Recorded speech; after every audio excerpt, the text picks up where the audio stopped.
जब इमोशंस आपके दिमाग पर बहुत हावी हों तो फैसला करने से बचना चाहिए, स्पेशली बड़ा फैसला।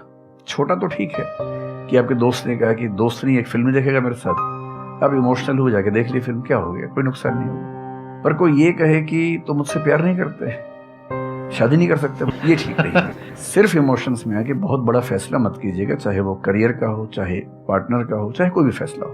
प्रैक्टिकल इतना नहीं हो जाना है कि आप मशीन, रोबोट या पत्थर बन जाएं। क्योंकि आप कितने भी सक्सेसफुल हो, यदि आप इमोशनली सक्सेसफुल नहीं है, इमोशनली स्टेबल नहीं है, इमोशनली वेलबींग के स्टेट में नहीं है, तो आपकी सक्सेस किसी काम की नहीं है, एकदम मीनिंगलेस है। So the success in totality needs emotional happiness, emotional stability as well.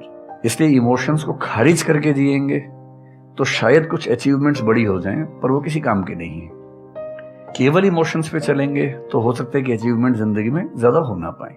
तो बैलेंस की बात है। और सबसे अच्छा तरीका है, जब बहुत इमोशंस हो, इंटेंसिटी बहुत ज्यादा हो, सिर्फ एक तरीका मैं जो अपनाता हूं, उस क्षण में फैसला नहीं करना है। कुछ भी हो, कोई कितना भी प्रेशराइज करे, सिर्फ इतना बोलिए कि मैं 24 घंटे बाद बताऊंगा आपको, थोड़ा सोचूंगा इस बारे में। और यदि आपने उस मोमेंट से खुद को बाहर निकाल लिया तो फिर आप डिटैच होकर देख पाएंगे और थोड़ा सा प्रैक्टिकल एलिमेंट भी रहे, इमोशनल एलिमेंट भी रहे, वो फैसले सबसे अच्छे रहेंगे लाइफ के लिए। मैं आपको एग्जाम्पल से बात समझाता हूँ। ऐसे लोग जो तैयारी कर रहे थे, अफेयर में थे, एक का सिलेक्शन हो गया, अब उसके सामने क्राइसिस ये है, स्पेशली किसी लड़की का हो गया, लड़के का नहीं हुआ। अब हमारी सोसाइटी में ना, लड़की ऊंचे पद पे हो, लड़का ना सफल हुआ हो तो बड़ा मुश्किल है सोसाइटी में। उनको शायद दिक्कत नहीं है, अब वो लड़की प्रैक्टिकल नहीं है कि मैं तुमसे शादी करूं, ये कह के अगर हट जाती है और शादी करती है किसी ऐसे व्यक्ति से जो बहुत सफल है। I know many such people personally, मैं नाम नहीं बोल सकता किसी का। मैंने जनरली पाया है कि वो लोग लाइफ में बहुत फ्रस्ट्रेशन में रहे बाद में, क्योंकि सफलता के नाम पर, प्रैक्टिकल होने के नाम पे ऐसे व्यक्ति को चुना जिसके साथ वो रह नहीं सकते ठीक से।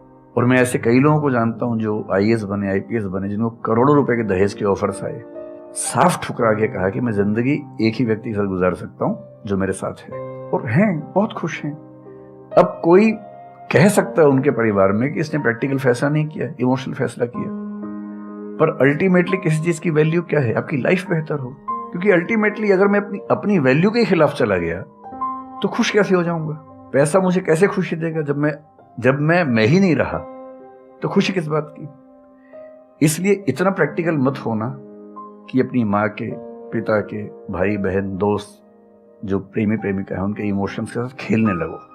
इतना प्रैक्टिकल कभी मत होना, इतना इमोशनल मत होना कोई आपको बेवकूफ बना सके, बात बात पर बेवकूफ बनाता रहे। और बैलेंस, जिंदगी जो है ना, वो मध्य मार्ग में है। जिंदगी एक्सट्रीम पे नहीं है, मध्य में।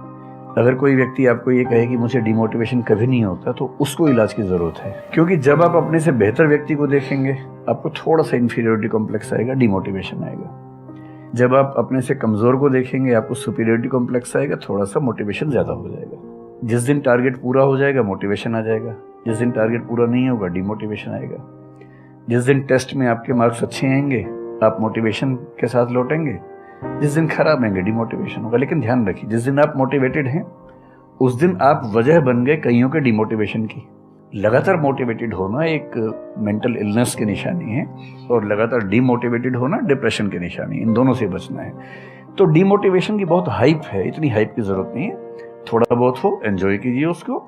और जब जब लगे कि जिंदगी बहुत खराब चल रही है, तो मैं जो करता हूँ, अजीब सा लगेगा आपको, मैं कभी कभी शमशान घाट चला जाता हूँ या ट्रॉमा सेंटर चला जाता हूँ देखने के लिए। ट्रॉमा सेंटर में जाके 1 घंटा बैठ के आ जाइए, मोटिवेशन आ जाएगा कि हम जैसे हमसे कम उम्र के लोग वहां जल रहे होते हैं, तो लगता है हम जिंदा तो हैं।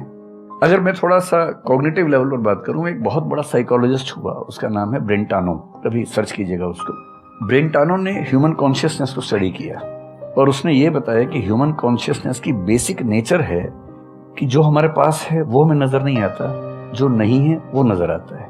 तो the consciousness of lacking something is the nature of human consciousness. इसलिए इसी बात को एक शेर में, बहुत प्रसिद्ध शेर में कहा गया है, दुनिया जिसे कहते हैं जादू का खिलौना है, मिल गया सो मिट्टी है, नहीं मिला वो सोना है। तो ईमानदारी इसमें है कि जब जब डिमोटिवेशन और डिप्रेशन हो, एक कागज लेके बैठ जाइए और एक तरफ लिखिए, मेरी जिंदगी में ऐसा क्या क्या है जो दूसरों के पास नहीं है। पेज भर जाएगा पूरा। तो जो है उस पर ध्यान दीजिए और एंजॉय कीजिए। फियर ऑफ फेलियर थोड़ा सा ठीक भी है। ये हमें रोकता है उन दिशाओं में जाने से जहां हमें जाना भी नहीं चाहिए। जैसे मान लीजिए मैं सोचूं कि मैं फुटबॉल प्लेयर बन जाऊं, मुझे पता है कि नहीं बन पाऊंगा, मेरी फिटनेस वैसी नहीं है, तो मुझे ये फियर रोक लेगा, ठीक बात है। ये जरूरी नहीं है कि आप दुनिया में हर चीज के लिए ठीक हो। हर किसी का एक पैकेज है, हर किसी का जो एट्रीब्यूट्स हैं या वर्च्यूज हैं उन सबका एक पैकेज है। We can be good at few things, we can be best at maybe one thing, we can not be best at everything. तो ये बहुत जरूरी है कि अपने एप्टीट्यूड को देख के हम सिलेक्शन करें कि हमें कहाँ जाना चाहिए। अगर सिलेक्शन कर लिया है तो फिर फियर ऑफ फेलियर होने की वजह यह है कि या तो आप जो कंपटीशन है उस पर ज्यादा फोकस कर रहे हैं, अपनी स्ट्रेंथ पे कम फोकस कर रहे हैं। मेरे ख्याल से स्ट्रेंथ पे फोकस करना, कुछ अच्छे लोगों की कंपनी में रहना जो थोड़ा सा मोटिवेट करते हो, अच्छे दोस्त हों, लगातार मनहूस टाइप की बात ना करते हो, ऐसे लोगों के साथ रहना, कुछ रिक्रिएशनल एक्टिविटीज, उससे बाहर निकल के थोड़ा खेलना कूदना, मतलब फिजिकली फिट रहना, वो सब रहेगा तो हार्मोन्स जो हमारे दिमाग में आते हैं उससे, फिजिकल एक्टिविटी से, जो एंडोर्फिन्स वगैरह है, हैप्पी हार्मोन्स है, डोपामाइन वगैरह है, वो रिलीज होते रहे तो हम वैसे भी बहुत फियर से बचे रहते हैं। और अंत में मेरा तरीका ये है कि अगर मैं कुछ नहीं करूंगा तो फेल होना तय है, करूंगा तो चांस है कि फेल होऊंगा या पास हो जाऊंगा, तो नहीं करने में तो तय है कि फेल हो गया, तो क्यों ना एक बार चांस ले लेते हैं। और एक जगह फेल होऊंगा तो तय मान के चलिए कि दूसरी जगह मेरे फेल होने के चांस कम होगा, क्योंकि मुझे एक एक्सपीरियंस है प्रयास करने का और फेल होने का, और वो एक्सपीरियंस किसी ना किसी क्वांटिटी में हर फील्ड में काम आता है, मैच्योरिटी आपके अंदर आती है। और मैं एक शेर अक्सर यूज करता हूँ, बहुत बहुत प्रिय शेर मुझे है, और मुझे सच में लगता है कि जिंदगी को जीना बहुत आसान काम है, मुश्किल काम नहीं है। असली बात है कि आप प्रयोग करें, कोशिश करें, और हार जाएं तो दूसरी कोशिश करें। और मैं इसीलिए एक लाइन हमेशा बोलता हूँ, क्यों डरे, जिंदगी में क्या होगा, कुछ ना होगा तो तजुर्बा होगा। ये जो हमारा वर्तमान है ये ऐसे ही नहीं बन गया है। हर सफल आदमी का एक बहुत लंबा अतीत होता है जिस पर नजर किसी की नहीं होती है। और बशीर बद्र ने एक बड़ी गहरी बात कही थी, ये फूल मुझे कोई विरासत में मिले हैं, तुमने मेरा कांटों भरा बिस्तर नहीं देखा। रोज छिला होगा शरीर, तब जाके लोगों ने पहचानना शुरू किया होगा। लगातार काम करने से, जिसको कंसिस्टेंसी कहते हैं, परसिवरेंस कहते हैं, बात बनती है।